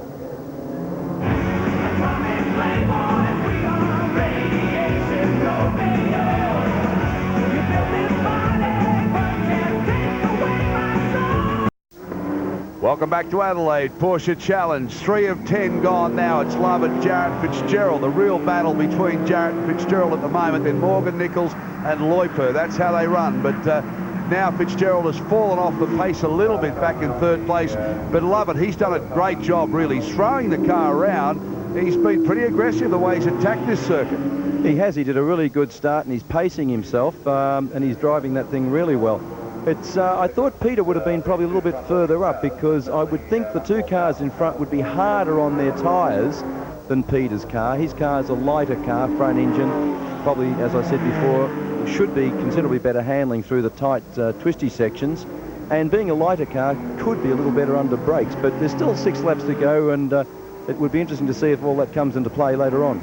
And that really brightly coloured lime green and blue car is Ken Jarrett back in 4th place here. Whoa, a little bit of a touch here. Oh, no. Oh, 40 grand, 50 grand, 60 grand. Oh, you can see the hand slap the roof. That's expensive.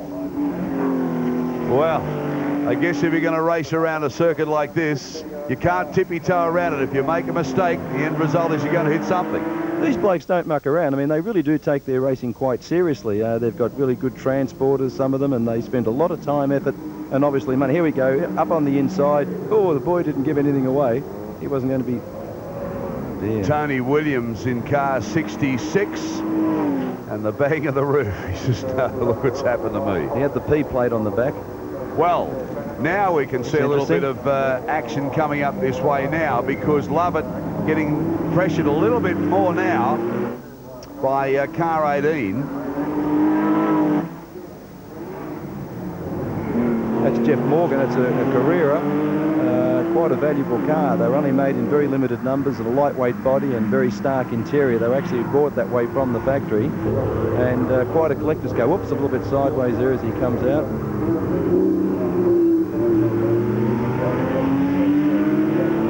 Fantastic shape car, Alan, isn't it? When you consider that this shape now is like 29 years old, and there was talk from the factory to change the shape of the car, the 911. There was an outcry all around the world. Well, every time they threaten to bring out a new shape or a different shape, that's exactly what happens. There's an outcry from all over the world. So all they do is put a different spoiler on the back and modify the front and round it out a bit. Although the new car, even though it's similar in looks, the Carrera 2 and the Carrera 4 is a much changed car. It has quite dramatic geometry differences, but outwardly it looks very similar to these cars. Gee, Jarrett's having a big go now, and some traffic coming up too, so this may be the chance he needs. We've seen this happen today. Once the fast cars get amongst the slow ones here in Adelaide, you can see the driver there of car 13 waving him through to give him as much room as the pair of them to let them go through. But we've seen some changes in race taxi here throughout the day with the traffic. So now bunched up 1 and 2. This will be interesting to see who's got the quicker car down the straight, because they both came out of that corner.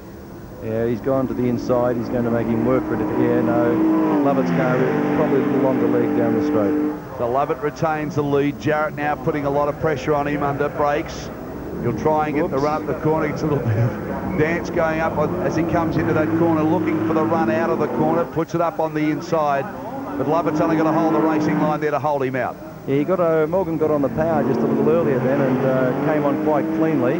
Was able to have a run at him, but to no avail because he's going into a series of corners. He may have a go now on the inside of this hairpin leading into the start finish. I know. He covered himself well. Lovett covered himself well. He came over to stop Morgan doing that.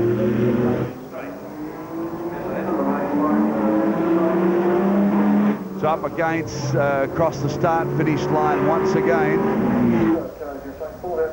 Lovett still holding Jarrett out as they come across, and coming through there, the cars really do dance across that circuit. You can see you hit the curve, up come the wheels. Jarrett really in hard now, under brakes. Actually, I apologise, I've been calling him Morgan. Jarrett did a fantastic start. It's been, there was a mix-up in the program, Al, that's the problem, and sometimes when we've got so many cars in at 33, we only need a little mix-up here in the commentary box. It's a little hard to know every driver and every car combination, but it's certainly at the moment we've got Lovett leading from Jarrett, 16 and 18, two Group A cars. Traffic again. He'll be balked. Oh, he did the right thing, got well over out of the way. One of the production cars getting way out of the way, but this is a good dice, isn't it? Fantastic. I tell you what, he won't want to make one little mistake, one missed gear change, and Jarrett will have him. So now we see on this big long Brabham straight again, he'll try and get a bit of a slipstream going this time. He doesn't really tuck him as tight as I thought he would. No, you're right. I noticed that too. He should stick right behind him and then pull out later on. He seems to pull out a bit too early. He won't go around the outside, that's for sure. Comes up to the outside, hoping to get that inside run. That's what he wanted to do, to poke it up on the inside, but that's not the tactic there.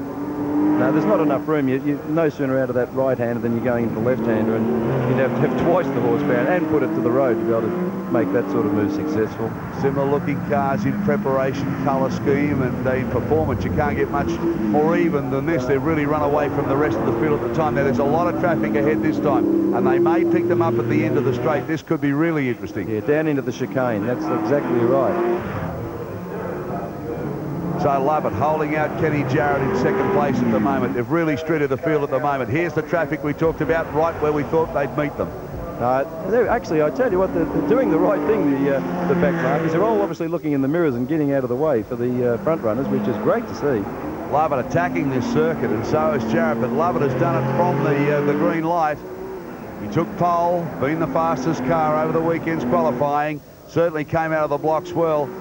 Kenny Jarrett made a fantastic start, but now losing a little ground there. He probably lost a little bit in that encounter with a green Porsche. I think the guy in the green Porsche did the right thing and got out of the way, and I'm not sure why he dropped back.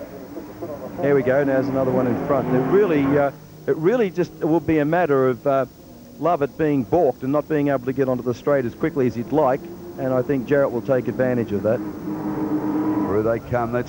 He's not close enough to get in behind him and get that slipstream, which he really should have done the previous lap. No, Lovett had a much cleaner line. That's a very important corner, that right hand on the straight, because if you get a really good clean run through that, it really does affect your revs, and you can see he's pulled out. And unfortunately, Jarrett had to take a much tighter line to get past that back marker, and that really would have knocked some revs off him down the straight. They really move around under brakes. Yeah, well, I've got to tell you, I don't think they're the best handling cars in the world, because in theory they have no weight over the front axle, the engine's past the rear axle, and they're a car that for the uneducated, and there's been many a businessman that's walked in and bought a turbo Porsche and driven it up the road and taken delivery on a rainy day and had to walk back for another one. Still expensive exercise. Well, you know, it's a pendulum effect, because the engine's so far back, and if the car starts to go sideways on you and you come off the accelerator, because you've got the weight swinging around the pendulum, you can lose them very easily. And the thing to do with a Porsche is if the back starts to come out, you've actually got even more acceleration to push it. So, 2 laps to go. Lovett doing it well out in front, as he's done from the green light. Kenny Jarrett's done everything he can to throw out a challenge to Lovett. Dropped off the pace now. Oh, very sideways there. Lots of opposite lock. He dropped a little bit then. You can see that Jarrett caught him up a little bit. He had to come off the accelerator. Hands all over the wheel. Whoops, a daisy. Gone. Lovett spins it out. Whoops. And Jarrett just sneaks through underneath him too. Well, he's led from the word go, and he had that half lose, and then a big one. Fitzgerald comes through as well.